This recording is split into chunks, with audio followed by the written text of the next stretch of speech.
Harana lang ah.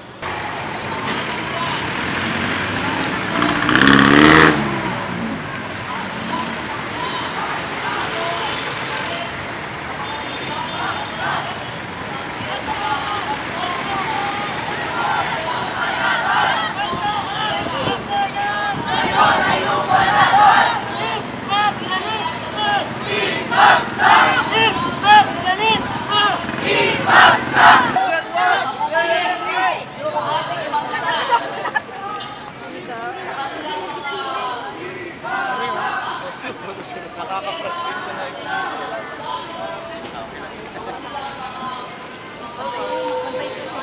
Stop! No! US no! No!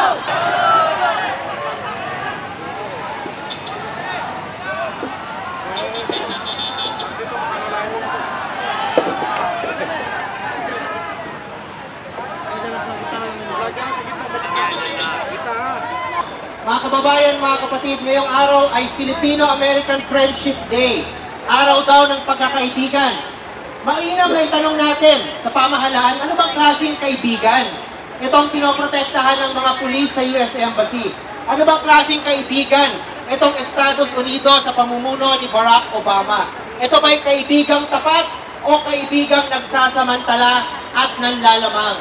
Sa tingin po namin, ito ay kaibigan kuno. Hindi totoong kaibigan, nanlalamang.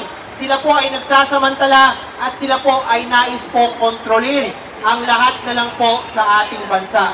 Mga kababayan, mga kapatid, kamakailan po sa radyo, sa telebisyon, sa mga dyaryo ay napaulat na magbabalik daw itong mga sundalong Amerikano at mga sasakyang pandigma nila. Babalik daw sila sa Subic, sa Clark at iba pang mga dating base. At pati sa mga lugar na hindi nila tradisyonal na base, babalik daw. Ito po daw ay panunambalik ng base militar o tinatawag nilang access arrangements. Ibig sabihin po, kunwari tayo pa rin ang may control sa mga pasilidad, pero sila ang gagamit. Yung mga sundalo Amerikano at mga sasakyang pandigma nila ang gagamit. Mahirap po na sumadsad ang isang barko at malaki po ang damage na mangyayari dito.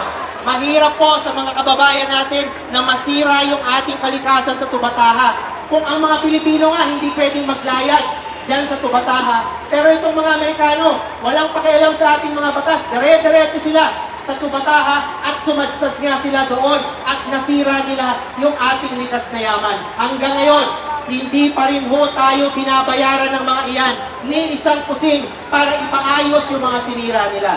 Mamamayan sa Amerika, lumalaban din para maisaayos at mapalaya ang kanilang bansa ay atin pong mga kaibigan. At nakikiisa tayo sa mga manggagawa sa Amerika sa kanilang paikipaglaban laban sa kanilang gobyernong mapang-abuso at sa mga multinasyonal na korporasyong nagsasamantala sa buong mundo.